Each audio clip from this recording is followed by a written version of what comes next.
TN polls, it seems, if the Election Commission takes the suggestion of AIADMK, which party do you think at this moment is best prepared for elections?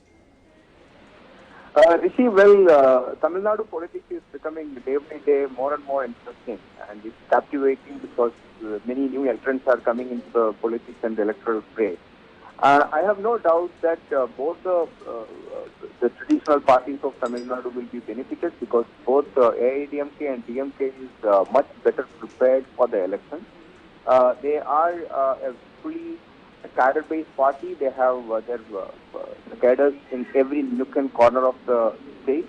So both AIADMK and DMK both were preparing for the election from the last 1.5 to 2 years.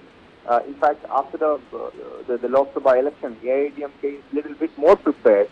And for Stalin, as you know, that this is do or die kind of an election because after the Karunanidhi and not being there in the power for the last 10 years. And this is going to be a very, very crucial election for Stalin. Either make it or otherwise leave the politics kind of a situation. So I think the Tamil Nadu politics is becoming day by day more and more interesting.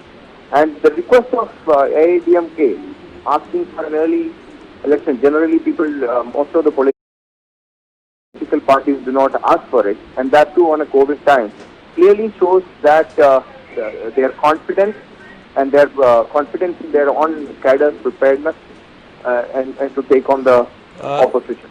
Sir, do you think they'll miss Jayalalitha, somebody of her stature, somebody who has a mass base? Do they have a face which they can project on a canvas as big as Jayalalitha? Rishi, one thing I'll tell you, the Tamil Nadu politics, if you ever look at as a complete, in the last 50 years, the Tamil Nadu politics was either on one side Karunanidhi, on the other side, of course, MGR, and then followed by Jayalalitha. So it can be defined, Tamil Nadu politics can be defined in two ways. That one is the Karunanidhi era of the last 50 years, and then of course the Jayalalitha era. Since both of them are not there, for both the Dravidian parties, it is basically a fresh start in every aspect. They do not have that kind of a charismatic leader anymore, neither the Karunanidhi nor the Jayalalitha. So I believe that this election is becoming more and more interesting, is that people are not going to vote for an individual. More than that, it will be vote for the development or maybe the corruption or not the kind of a good governance. So it will be this is going to be a defining moment for Tamil Nadu politics. Right, sir. And how do you rate Stalin's prospects? Do you think he has it in him to step into his father's big shoes like Jagan Mohan has done in Andhra Pradesh, for instance? I'll tell you, Stalin has been in the very, very active politician. In a way, he's been running the party for almost now 2.5 decades, almost 25 years. He is the one who is actually driving the party.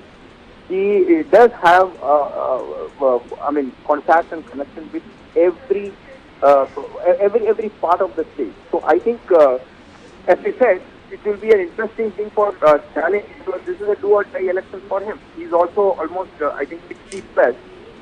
He's not able to. He was a deputy CM, but he's not able to make it in this year. Then it is going to be a very, very challenging career for him in politics.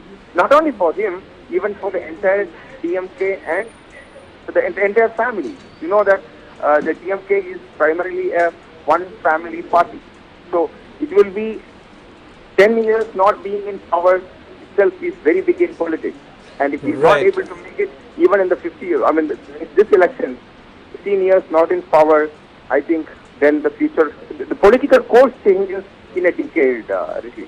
So it's a complete political how does he compare with Rahul Gandhi, for instance, who is also trying to establish himself, build on the family legacy? Do you think Stalin is in a better position than Rahul Gandhi, has a more popular base in Tamil Nadu? I would say that there is no comparison between two leaders whom you are mentioning.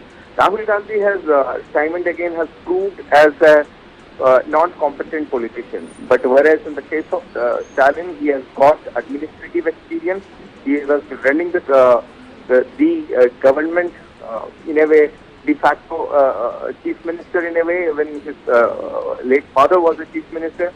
And I don't think there is any comparison. And he is a grassroots level leader in Tamil Nadu. He has got a stand, he has got a cadre. Unlike in the case of Rahul Gandhi, he is only just a superficial leader or a Chitterati today than a true leader. I don't consider these comparison at any point of view. Right, in the sir. Case of Jagan Mohan Reddy, what he did, he actually stood on the ground.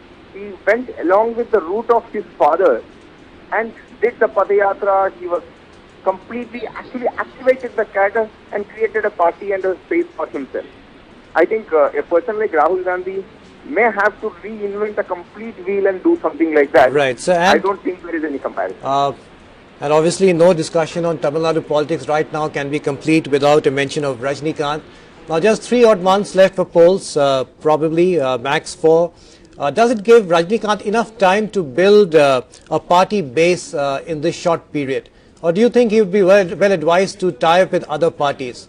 But given Rajnikant's stature, he may not want to play second fiddle to any other political party, isn't it? That is true. One is, as you said, that the kind of stature which he holds both in the state and across the country, it may be difficult for him to be aligned with somebody, and also not aligning with somebody, it may be very, very difficult for him. And the AIDMK, the current, if they are requesting for an early election, that is also to put pressure on Rajnikant, because it is not easy for somebody like Rajnikant to create a party and a cadre all across the state in 3-4 months' time and go for all the 234 assembly seats. It is not so easy, even for the established parties, to take time to create a candidate, the right candidate. And you can't have a fan base to become a political leader. And the political leaders have to be working amongst the people for years. So politics itself is a career today. Right. And another negative part for Rajnikant, he may be one of those persons who may not even know the entire Tamil Nadu in detail. Right. And Mr. Yes, Nambiar, do you think he would consider tying up with Kamal Hassan? Now, in the last parliamentary elections, Kamal Hassan actually polled more votes than the BJP. So he has made some impact, though he couldn't translate it into seats. But he has made some impact, and together the two film stars can be an interesting combo. I mean, 4% of Kamal Hassan and Rajnikant would probably get another. It's, of course, it's a matter of debate how much votes he can get, but certainly they can get votes in double digits, and that can make a significant difference to the end outcome for both the parties. 4% is the vote, the M&M that the Kamal Hassan's party got it last during the last parliamentary election, and wherein there was almost so much of pro kind of a campaign by the media, the people. There was a lot of freshness to the Kamal Hassan that time.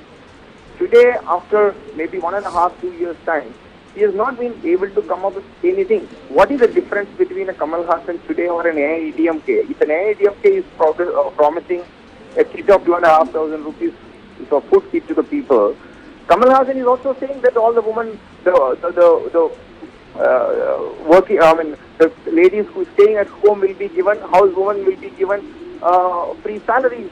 So it's not, there is nothing new these superstars are able to offer to the public which they have never heard of.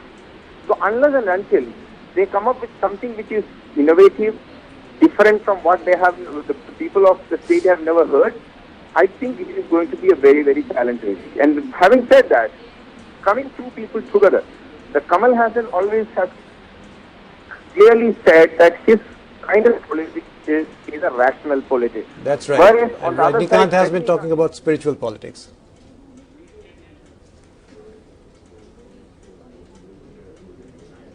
All right. I think we have lost Mr. Nambiar, but it promises to be a very interesting election in Tamil Nadu. Let's see who has the edge this time. And of course, there's always Rajnikant to contend with. So it's something that we'll keep a close eye on in the next few months. Let's move on.